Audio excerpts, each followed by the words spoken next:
Students welcome to our YouTube channel commerce with Kanojia ma'am. तो students आज की जो हमारी वीडियो है वो उसका टॉपिक रहेगा बिल ऑफ एक्सचेंज।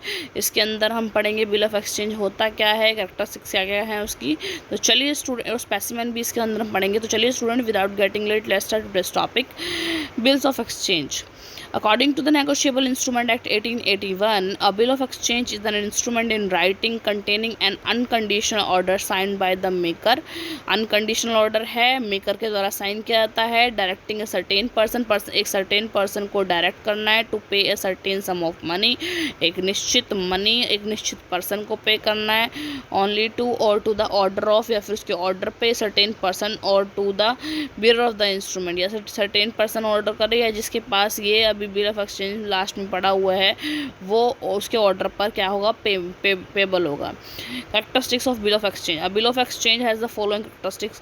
ये रिटर्न में होना चाहिए, अनकंडीशनल होना चाहिए, कंडीशन नहीं होनी चाहिए यहाँ पे, ऑर्डर लेटर होना चाहिए। Bill of exchange is an order letter, क्योंकि देखो जैसे प्रोमिसरी नोट है वो एक तरह से रिक्वेस्ट लेटर है, ठीक है। और जो बिल ऑफ एक्सचेंज है वो एक ऑर्डर लेटर है। It is drawn by the creditor. इसे जो लेनदार है वो क्या है, वो लिखता है इसको डेटर पर, देनदार पर।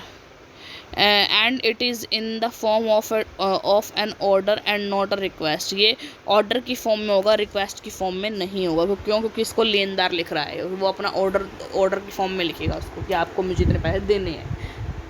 सिग्नेचर ऑफ द ड्रॉअर, इसमें जो क्रेडिटर होगा, ड्रॉअर जिसने बनाया है उसकी सिग्नेचर होंगे। फिक्स्ड अमाउंट लिखा होगा इस पर कि इतने रुपए पेमेंट होंगी। पेमेंट टू स्पेसिफाइड पर्सन, एक स्पेसिफाइड पर्सन को पेमेंट देनी होगी, ये भी लिखा हुआ कि इसमें कौन से स्पेसिफाइड पर्सन को, या फिर टू बियरर को, या फिर लिखना होगा ऊपर कि स्पेसिफाइड पर्सन को पे करना है, या फिर कोई भी इसका बियरर हो सकता है, ठीक है।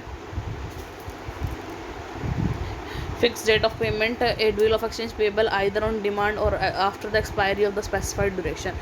या डिमांड पर होगा या फिर एक्सपायरी और स्पेसिफाइड ड्यूरेशन के एक्सपायरी पे होगा। स्टैंप लगी होनी चाहिए, जितने भी वैल्यू की होगी प्रॉपरली स्टैम्प्ड होना चाहिए। Value received, it is preferable to write the value in the bill of exchange has been received. ये भी लिखना पड़ेगा, वैल्यू जितनी रिसीव करनी है उसको उस पर लिखना पड़ेगा। On the face of the bill of exchange, bill of exchange के फेस पर लिखना पड़ेगा आपको कि कितनी वैल्यू रिसीव करनी है। Even though it is not required by the law, लेकिन ज़रूरी नहीं है कि लॉ से रिक्वायर्ड नहीं है, लेकिन फिर भी आपको लिखना पड़ेगा। अब उसकी स्पेसिमेन देखिए, specimen of bill of exchange 5,000 रुपये के लिए यहाँ स्टैम्प आ जाएगी। न्यू दिल्ली 18 मई 2022, 2 months after date, pay to me or my order the sum of the 5,000 for value received। ये देखिए 2 months आफ्टर डेट, मतलब इस जो डेट 18 मई 2022 ऊपर डेट डली हुई है उसके 2 मंथ बाद पे टू मी, वो मुझे पे कर देगा। ये ऑर्डर फॉर्म में है और माई ऑर्डर पे, या तो 2 मंथ के अंदर अंदर, या मुझे अगर बीच में ज़रूरत पड़ गई तो मेरे ऑर्डर पे कर देगा।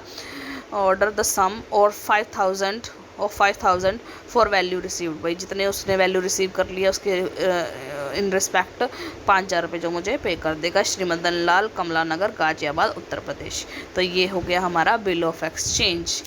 तो बिल ऑफ एक्सचेंज में हमने बिल ऑफ एक्सचेंज का मीनिंग पढ़ा, देन फिर कैरेक्टरिस्टिक्स पढ़े, और फिर उसका स्पेसिमेन पढ़ा। तो आई होप स्टूडेंट आपको ये आज की वीडियो अच्छी लगी होगी, आपका टॉपिक क्लियर हुआ होगा। अगर स्टूडेंट आपको वीडियो अच्छी लगी हो, आपका टॉपिक क्लियर हुआ हो, तो ज़्यादा से ज़्यादा मेरी वीडियो को लाइक कीजिए, शेयर कीजिए, कमेंट्स कीजिए, ज़्यादा से ज़्यादा मेरे चैनल को सब्सक्राइब कीजिए। Commerce with Kanojia ma'am. Thank you students.